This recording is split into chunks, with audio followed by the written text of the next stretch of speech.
36.400.000. Ese es el número estimado de civilizaciones inteligentes en nuestra galaxia, según la famosa ecuación de Drake. Durante los últimos 78 años, hemos estado transmitiendo todo sobre nosotros al resto de la galaxia. Nuestra radio, nuestra televisión, nuestra historia, nuestros mayores descubrimientos. Le hemos gritado nuestra existencia a todo pulmón al resto del universo, preguntándonos si estaremos solos. 36 millones de civilizaciones, pero en casi un siglo de escuchar, no hemos oído nada de vuelta. Estamos solos. Eso fue hasta hace más o menos 5 minutos. La transmisión vino desde todo múltiplo trascendental de frecuencia de hidrógeno que estábamos escuchando. Los armónicos trascendentales como frecuencias de hidrógeno elevadas a la pi no aparecen en la naturaleza, así que sabía que tenía que ser artificial. La señal siguió pulsando intermitentemente y muy rápido con amplitudes uniformes increíbles. Mi reacción inicial fue que esta era algún tipo de transmisión binaria. Medí 1,679 pulsos en el minuto que la transmisión estuvo activa. Luego de eso, el silencio se retomó. Los números no tenían sentido al comienzo. Solo parecían ser una mezcla de sonidos aleatorios. Pero los pulsos eran tan perfectamente uniformes, y desde una frecuencia que siempre era tan silenciosa y tenían que provenir de una fuente artificial. Busqué la transmisión de nuevo, y mi corazón dio un vuelco. 1,679, ese era el tamaño exacto del mensaje de Arecibo hace 40 años. Con emoción, empecé a ordenar los dígitos binarios del rectángulo 7373 original. No llegué a la mitad antes de que mis sospechas fuesen confirmadas. Este era el mismo mensaje, exactamente. Los números en binario, de 1 al 10. Los números atómicos de los elementos que constituyen la vida. Las fórmulas de nuestros nucleótidos de ADN. Alguien nos había estado escuchando, y quería que supiéramos que estaban ahí. Luego me llegó. El mensaje original fue transmitido hace solo 40 años. Esto significa que debe haber vida a 20 años luz de distancia. Una civilización a suficiente distancia como para establecer contacto. Esto revolucionaría cada campo en el que he llegado a trabajar. Astrofísica, astrobiología, y. La señal estaba pitando de nuevo. Esta vez, era lenta. Deliberada, incluso. Duró menos de 5 minutos, con un dígito binario llegando cada segundo. Aunque las computadoras los registraban, por supuesto, comencé a escribirlos. 0. 1. 1. 0. 0. 1. 1. 1 y sabía de inmediato que no era el mismo mensaje de antes. Mi mente se aceleró en tanto consideraba las posibilidades de lo que podría ser. La transmisión terminó, habiendo transmitido 288 dígitos. Seguramente, eso era demasiado pequeño como para ser un mensaje significativo. ¿Qué gran mensaje para otra civilización puedes enviar con solo 288 dígitos de información? En una computadora, los únicos archivos así de pequeños estarían limitados a texto. Era posible. ¿En verdad nos estaban enviando un mensaje en nuestro propio lenguaje? Ahora que lo pensaba, no era tan descabellado. Hemos transmitido en prácticamente casi todo idioma vigente en el planeta por los últimos 70 años y comencé a descifrar con el primer código de caracteres en el que pude pensar, ASCII. 011, 001, 11, eso es una G. 011, 101, 01, una UI. Cuando terminé de unir el mensaje, mi estómago se hundió como un ancla. Las palabras delante de mí respondieron todo. Guarden silencio o serán escuchados.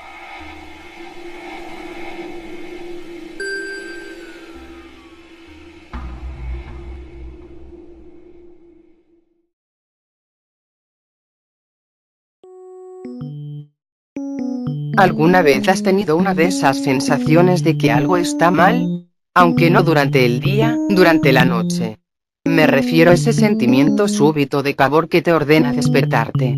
Gracioso, es como si la maldad nocturna emanara algo que tu cerebro durmiente sabe captar.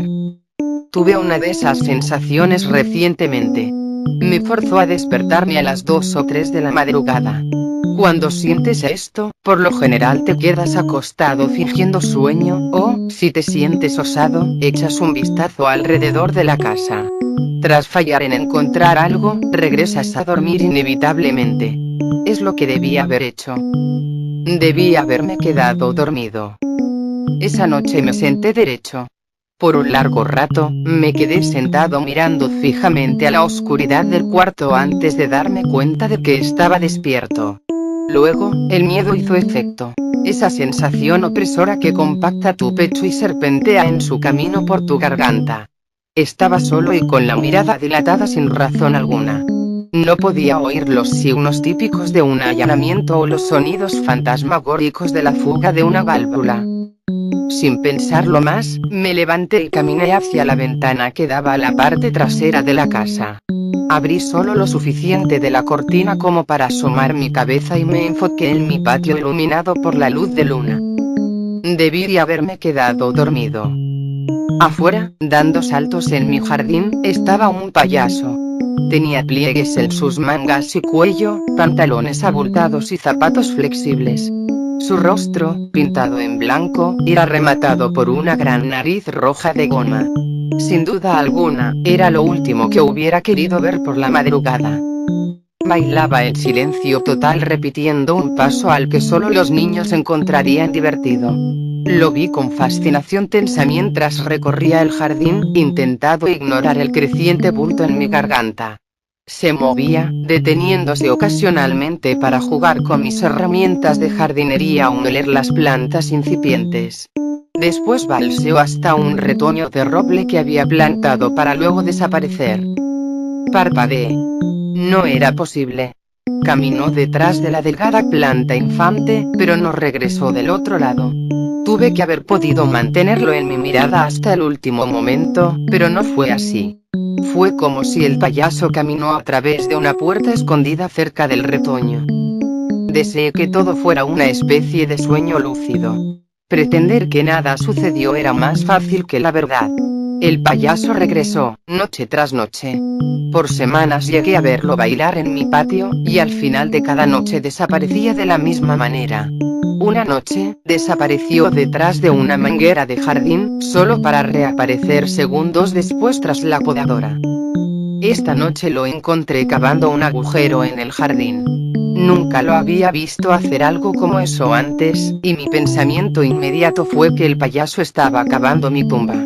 El agujero se hizo más y más profundo en lo que cavó hasta que la cima del agujero se alineó con su cabeza. Una vez que había terminado, se paró frente al agujero sin moverse, cuando, de la nada, giró su cabeza. Mi corazón latió tan fuerte que pude sentir el hierro en mi paladar. Estaba a punto de alejarme de la ventana a un mismo momento en que lo vi agacharse y arrancar una flor. El payaso puso el tallo entre sus dientes y plantó la pala firmemente en la tierra, antes de estirar tirantes imaginarios y admirar su trabajo como un granjero. Mi corazón pulsaba aceleradamente para ese punto, aunque estaba aliviado de que no me había visto. Como si esa cosa me hubiera leído la mente, se dio la vuelta para encararme. Nunca pensé que añoraría un paro cardíaco. Escupió la flor y corrió hacia mí con sus pies aleteando hacia los lados. Se detuvo a unos metros de la casa, sonriéndome con sucios dientes anaranjados, y señaló al agujero llamando mi atención como un niño que acaba de terminar su pintura de dedos.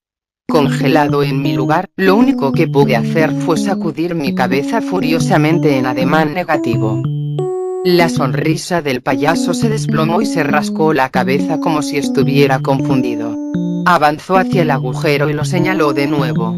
Lo hubiera mandado a comer mierda si pudiera. Se quedó parado ahí por un momento antes de actuar animadamente su momento de aja.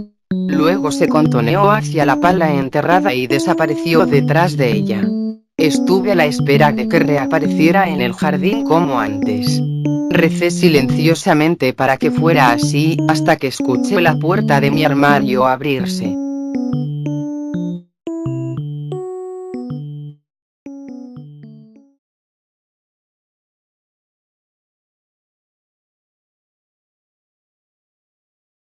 Ok, esto es más que todo para las damas, porque estamos llegando a la primavera y la primavera es temporada de dieta porque solo quedan unos meses para el verano. Me topé con esto mientras estaba haciendo una tarea de biología para mi clase y en parte hacía investigación por internet y aunque era muy cansado me funcionó como si fuera magia. Un poco de trasfondo. Era rellenita desde que estaba en la escuela secundaria. No masivamente obsesa, pero definitivamente tenía más de 5 o 10 libras de sobrepeso. Aparte de eso no era fea ni nada, y me podía arreglar bien si quería, pero con ese peso adicional era muy difícil conseguir una cita, y eso no me agradaba mucho que digamos. Me gusta ir de fiesta. Me gusta salir y divertirme y estar cerca de la gente, y mi cuerpo realmente me limitaba. Y tienes que creerme cuando digo que lo intenté todo. Dietas sin carbohidratos. Solo frutas. Veganismo. También hice unas cosas innecesariamente peligrosas como el mastica y escupe, nunca me pude obligar a vomitar, o simplemente matarme de hambre. Nada de eso funcionó nunca. De vuelta al presente. Estoy en la universidad, y estamos viendo una unidad breve sobre parásitos. Sé exactamente lo que están pensando, y sí, lo admito. El segundo en el que descubrí que podías usar parásitos, como lombrices solitarias y eso, en forma de una medida para perder peso, me puse a investigar de inmediato. La cosa es que, en realidad no es tan peligroso como dicen que es. Leí muchos foros, y parece que solo hay dos tipos de complicaciones con las que las personas terminaron. O sobrecompensaban por lo que perdían y terminaban ganando peso al final, o se lo dejaban por mucho tiempo y hacia una salida por su propia cuenta y terminaban teniendo que ir al hospital. Me tomó mucho estudio y mucha planificación cuidadosa, pero eventualmente más o menos entendí cómo era que podías lograr un punto medio y no cagarla mucho. El truco parecía ser matar de hambre al pequeño desgraciado. Pérdida de peso máxima, pues estarías quemando grasa, y, con suerte, ninguna de las complicaciones. Me doy cuenta de lo mal que suena. En serio lo sé. Aguanten un poco. Parece ser que no puedes comprar parásitos para infectarte con ellos en Amazon. Ese fue mi primer contratiempo. Me tomó un par de semanas, y al final tuve que publicar un anuncio en Craigslist antes de que tuviera alguna pista en lo absoluto. Cuando al fin picaron el anzuelo, tuve que reunirme con este tipo en un motel asqueroso en el centro para cerrar el trato. Me los llevé de ahí mismo. Es definitivamente raro pensar que te estás introduciendo intencionalmente un parásito como una lombriz solitaria en tu cuerpo. Raro y me dio todo tipo de asco al comienzo, pero lo superas eventualmente. Ayudo que el tipo al que se lo compré era muy agradecido y entusiasta. Algo pervertido, pero ya me lo esperaba de Craigslist. Terminé teniendo que volver con él 2 veces más por 2 meses. Parece ser que a veces tu cuerpo combate una infestación como esa. Luego del tercer intento al fin funcionó. Lo sé porque me estaba haciendo pruebas obsesivamente que estaba, lo admito, robando de mi laboratorio de biología. Para entonces ya habíamos terminado la unidad sobre los parásitos, así que nadie nunca sabría que hacían falta. Así que cuando empieza la pérdida de peso mágica, no es de inmediato. Toma un tiempo para que tu nuevo amigo se acomode y te empiece a robar los nutrientes. Te van a dar náuseas. No se puede evitar. Al principio las mías eran tan malas que empecé a dejar un bote de basura al lado de mi cama para que en la mañana pudiera rodar al costado y vaciar mi estómago ahí mismo. Pero pasa, luego de unas semanas. Te conviene empezar a tomar vitaminas rápido. Admito que también reduje las calorías que comía durante ese tiempo, probablemente más de lo que debía haberlo hecho, porque estaba paranoica de que comiera mucho y supuse que mientras estuviera defecando las multivitaminas no me desnutriría tanto como para terminar súper enferma. Y pues, funcionó por completo. Lo admito, hubo un punto cuando experimenté un poco de debilitamiento de cabello porque aparentemente no estaba tomando suficientes vitaminas. Esto fue después de los 2 meses. Empecé a añadir más proteína en polvo a mi dieta para compensarlo un poco. No sé si ayudo o no, pero nunca me quedó ningún espacio calvo, así que estuvo bien. Aquí el asunto de hacerlo de esta forma. Los resultados sí toman algo de tiempo. Pero te prometo que funciona. Va a variar un poco, de chica en chica, por un montón de cosas, pero si lo haces bien en algún punto el peso literalmente se va a derretir de tu cuerpo. Para mí fue luego de 5, 6 meses. Me dio un poco de miedo y me dolió cuando me di cuenta de que el parásito al fin se murió y se estaba saliendo. Me salté una clase para meterme en el baño mientras pasaba, y una vez que las partes sólidas salieron, el resto de líquidos retenidos se salieron a la semana. Cuando ya todo estaba dicho y hecho, había perdido 20 libras y luego de otro mes o dos de una buena dieta y muchas vitaminas me estaba sintiendo lo suficientemente bien como para ir a clases de nuevo de forma regular. La cosa es que, no creo que te quieras arriesgar a estar infectada por más tiempo del que yo lo hice. Después de ese punto, el feto se ha desarrollado tanto que se comienza a notar por fuera, aparte de que es mucho más grande, así que es más difícil deshacerte de él cuando tengas el aborto al fin.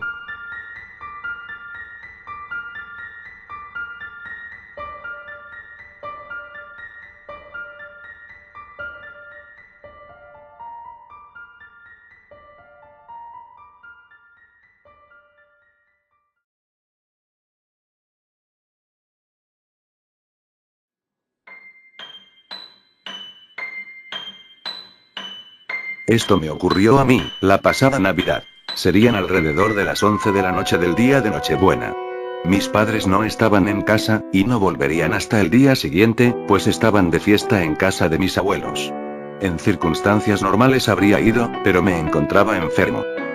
Así que allí estaba yo, solo en mi casa, con 37,5 de fiebre, viendo la tele, cuando de repente, el timbre de mi casa sonó. Fui a ver quién era, no esperaba ninguna visita, y me constaba que mis padres no podían ser, pues el pueblo de mis abuelos está a 1 hora y media de donde yo vivo, y me habían llamado para avisarme de que ya habían llegado hacía tan solo un cuarto de hora. Miré por la mirilla para ver quién era, pero no había nadie. Supuse que sería un bromista borracho, ya se sabe, en la noche de Nochebuena, abrí la puerta para gritarle las 40, pero cuando abrí la puerta me encontré con un paquete en el rellano. Vaya. Parecía que Papá Noel se había adelantado este año, no sé quién habría picado, pero en aquel momento me pareció una persona bastante generosa, pero para mi desgracia, mi desengaño no tardó en llegar. Metí el paquete en mi casa y lo abrí.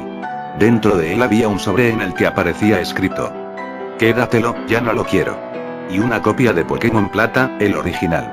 En aquel momento eso me pareció genial, pues tenía muy buenos recuerdos de aquel juego, y al mío se le había acabado la pila interna, haciendo imposible guardar la partida. Cogí mi vieja Game Boy Advance SP y comenzó mi viciada. Pero antes abrí el sobre para ver lo que había dentro. Había una nota con instrucciones a seguir. Todavía al día de hoy la conservo junto con el juego, y dice así: hola, si estás leyendo esto, es porque tienes mi juego, y ya que te lo he regalado, te pido por favor que los continúes hasta el punto que te digo en esta carta, luego puedes jugar libremente. Bueno, ya que me lo has regalado, pensé, ¿qué menos puedo hacer por ti? Seguí leyendo. Primero no empieces nueva partida, continúa la mía ya guardada. Tengo capturados a los 3 perros legendarios, y le he entregado la Xvalla a César, así que en cuanto vayas a hablar con él podrás capturar a Celebi. Tengo capturados 248 Pokémon, aparte de Celebi me faltan Lugia y yo, por favor captúralos y completa la Pokédex. Joder. Qué suerte. Me lo había servido todo prácticamente en bandeja. Lo cierto es que me hacía ilusión completar la Pokédex, así que me puse a ello. Continué el juego que ya había empezado su antiguo dueño y me puse a comprobar sus datos. El nombre del entrenador era Susej, un poco extraño para el nombre del entrenador, pero ya os contaré luego lo que significa, si no os habéis dado cuenta ya por vosotros mismos. Mi equipo constaba de Houndoom, Lapras y Slowbro, a los niveles 66, 32 y 63 respectivamente, y un Sandshrew, un Abra y un Pidgey a niveles muy bajos, que seguramente los tenía para usarlas no. Tenía las 16 medallas y el límite de dinero. Tiempo de juego 662, 50 o por ahí, eso me hizo pensar que el anterior dueño era un viciado, y el Pokégear marcaba sobre las 11:50 p.m. del sábado, la misma hora y día de la semana que en el que estaba jugando. En aquel momento eso solo me pareció coincidencia. Una vez conocidos mis datos, comencé a jugar. Primero capturé a Celebi, ya que nada más empezar me encontraba en Pueblo Azalea, y era el que me quedaba más cerca. Hice todo el proceso, fui a hablar con César, recibí la Xval, luego fui al Encinar, la deposité en el monumento al guardián del bosque, y comenzó la batalla con Celebi.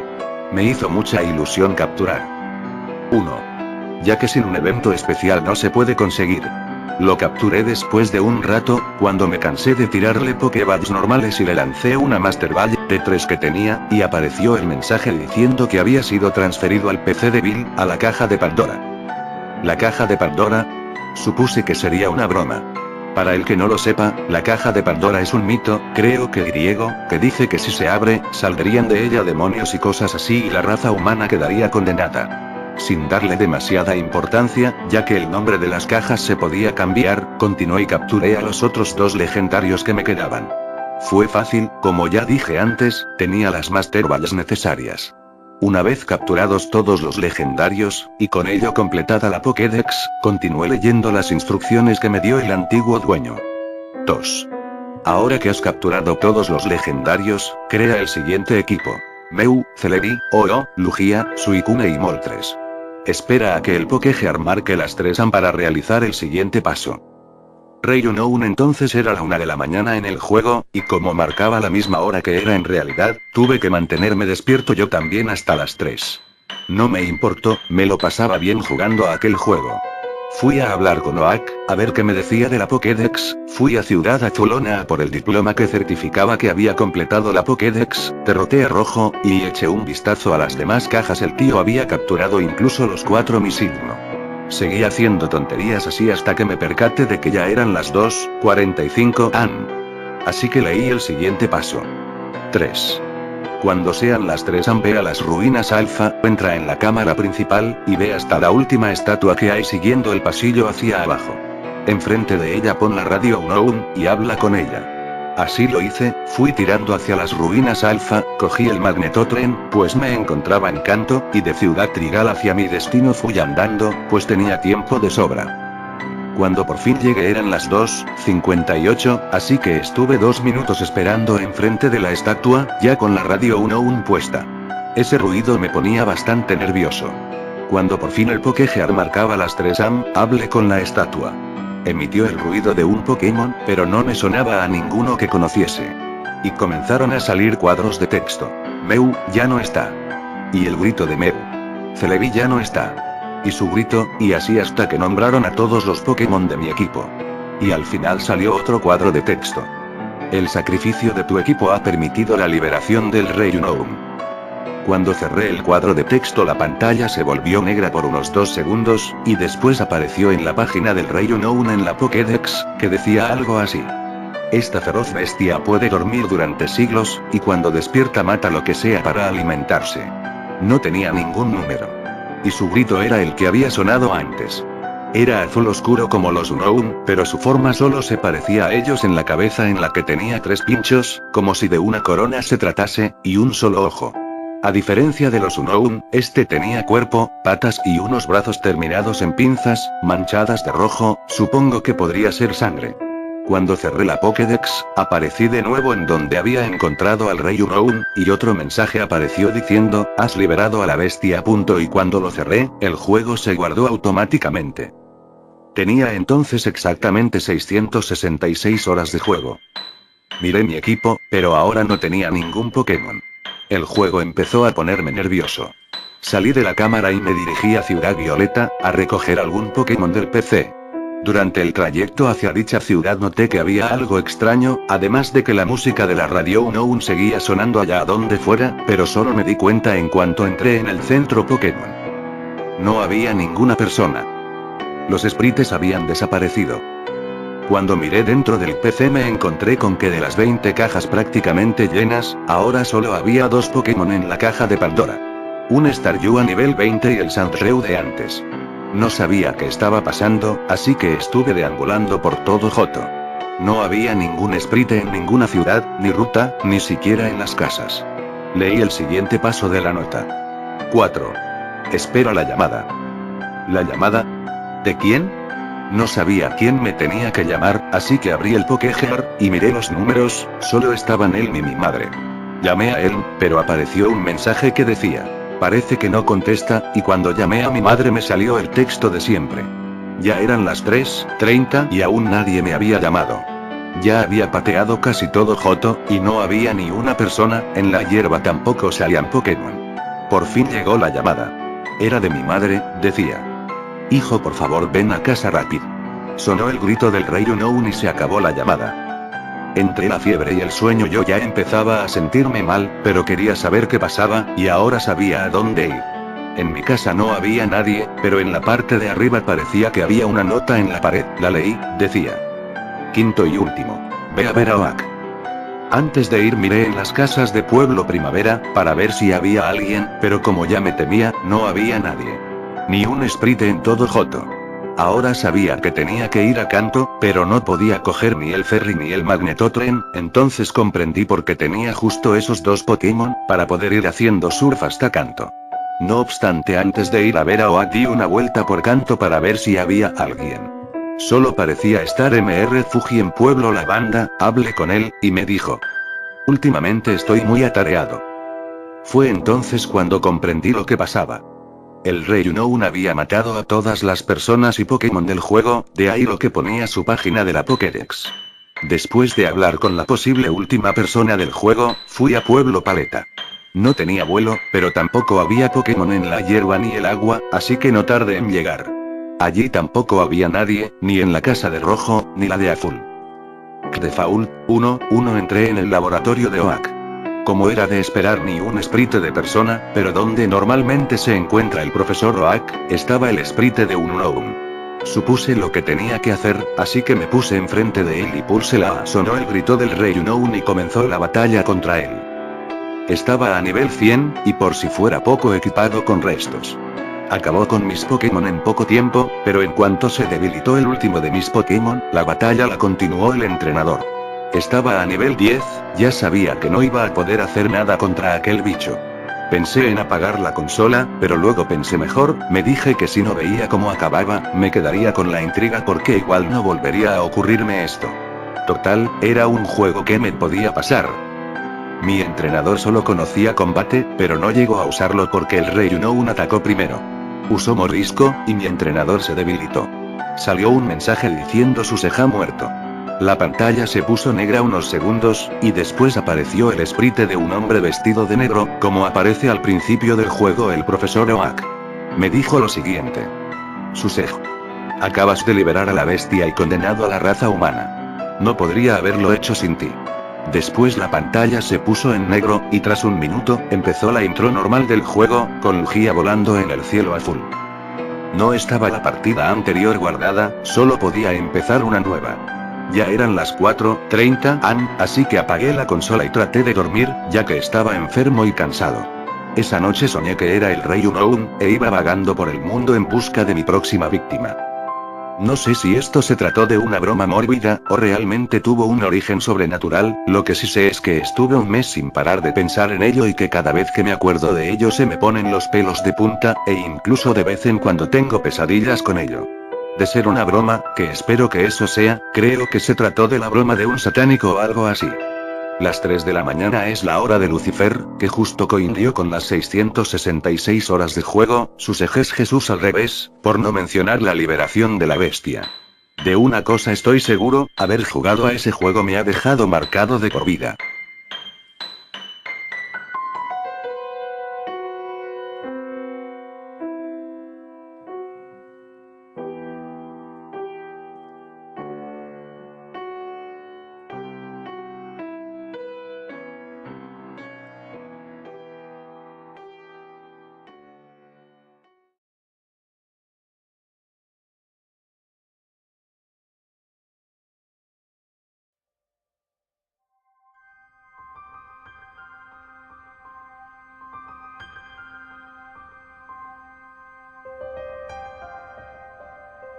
No me entristece el fallecimiento reciente de mi abuelo. En su lugar, estoy motivado a compartir lo que mejor recuerdo de él. Esto sucedió a mis 8 años, y hubiera sido imposible que yo sobreviviera si mi abuelo no hubiera estado detrás del volante. Estábamos en un viaje de pesca ese día.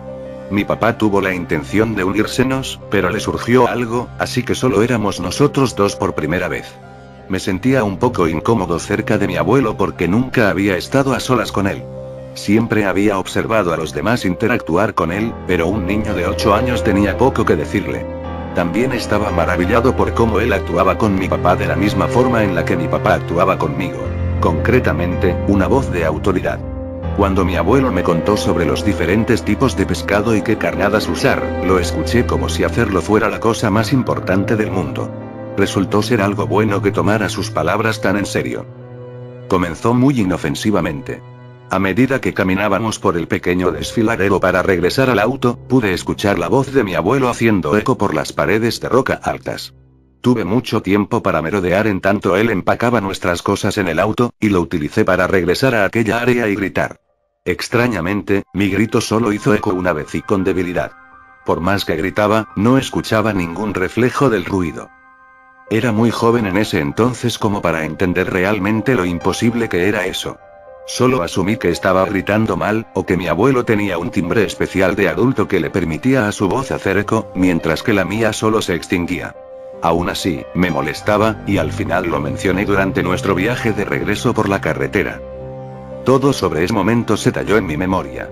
Eran las 3 de la tarde con 22 minutos según el tablero electrónico del auto. El cielo se había aclarado en su mayoría con algunos rastros de blanco, y los ojos de mi abuelo eran orbes amplios y alarmados posándose en mí, mientras que sus nudillos blancos se endurecían alrededor del volante. ¿Qué dijiste, chico? Te pregunté cómo puedo hacer eco al igual que tú, le dije, sintiendo el temor súbito de que había hecho algo malo. Grité, pero no pude hacer eco.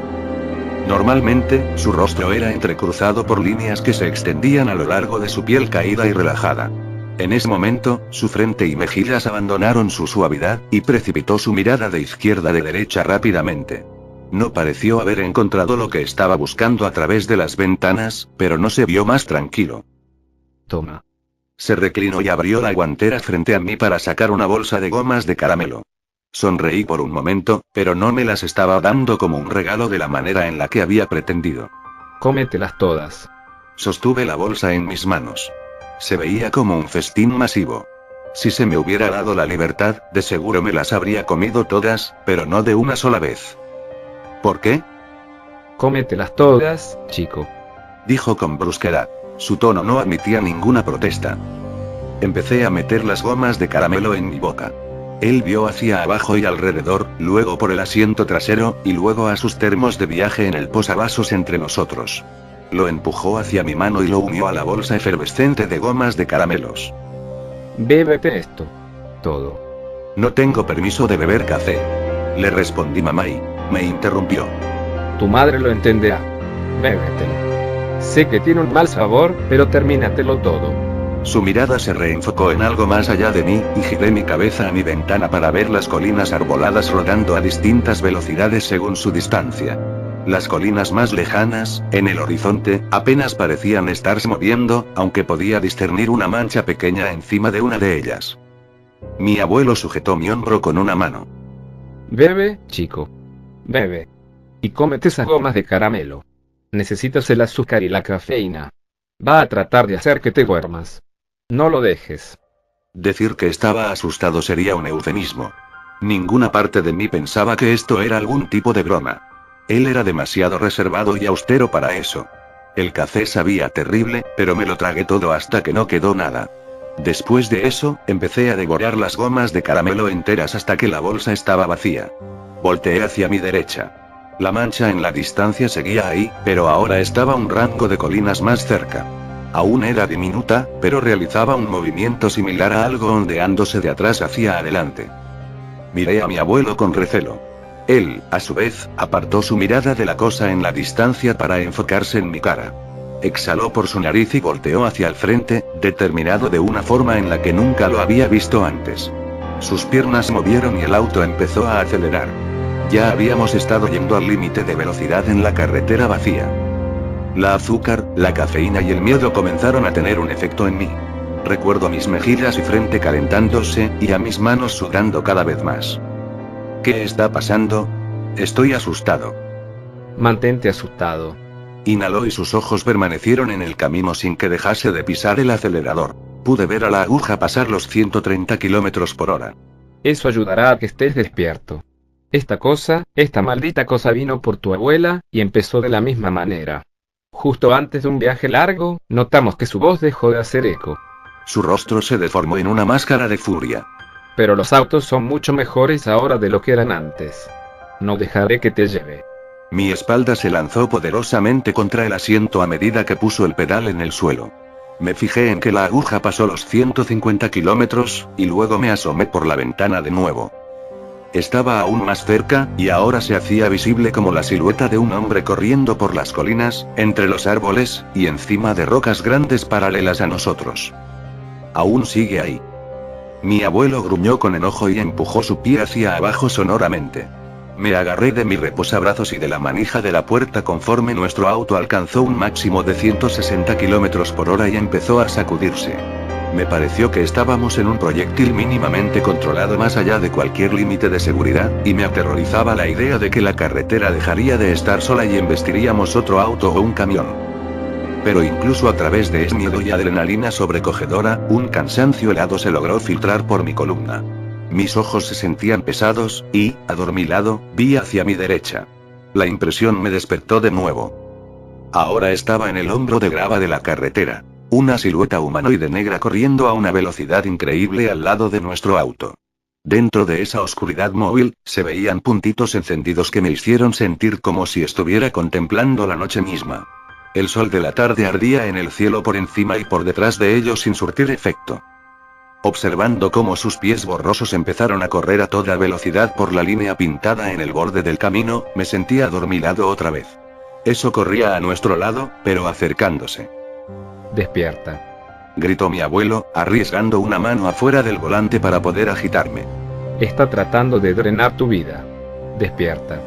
Movió el auto un carril hacia la izquierda, y, aún presionado contra mi asiento por la aceleración, miré hacia la persecución hipnotizante a la mitad de la carretera. Poco a poco, pies negros aterrizaban entre cada zancada, manteniendo nuestro ritmo.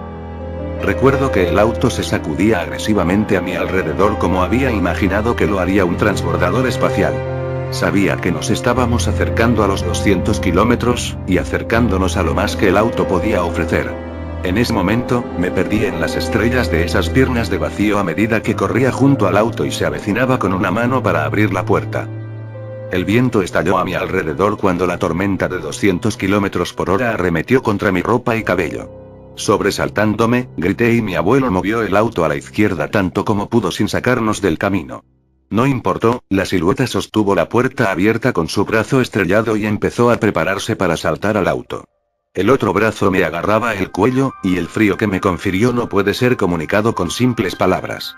La descripción más afín que puedo dar, es que la velocidad y fuerza desmedida de esa antítesis cósmica me detestaba. En algún lugar, el hielo y la antivida eran el estándar, moviéndose a velocidades absurdas por el vacío. Y esta cosa representaba una pequeña parte de esa voluntad exánime. Pero no estaba aquí por completo. Solo podía interactuar con nosotros durante ciertas oportunidades. Mi abuelo emitió el único grito de terror que escuché de él cuando pareció que el auto se estaba desmantelando.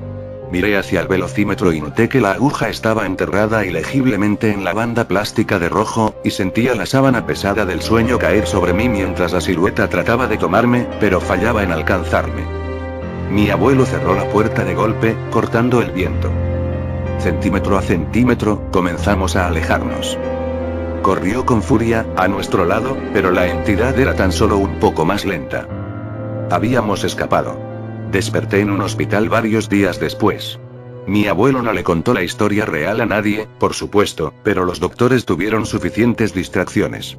De alguna forma, había perdido un número de electrolitos vitales, sales y demás, y atribuyeron mi coma a una especie de desequilibrio dietético grave. Pero yo sabía la verdad. Y me he asegurado de decirles a las personas que me importan sobre el pequeño consejo que mi abuelo me dejó. No es prioritario si tiene sentido para ti o no. Solo presta atención. Aún está ahí afuera, en el campo abierto del Medio Oeste, y probablemente ha estado ahí siempre pero nunca tuvo problemas antes de que incorporáramos las grandes velocidades a nuestro diario vivir. Todos los días mueren personas por haberse quedado dormidas al volante, y ahora sé con seguridad que no todos esos sucesos son inocentes. Si tu voz deja de hacer eco, cancela tu viaje por carretera. Te has seleccionado.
Mi vecino es una de esas personalidades de YouTube posers.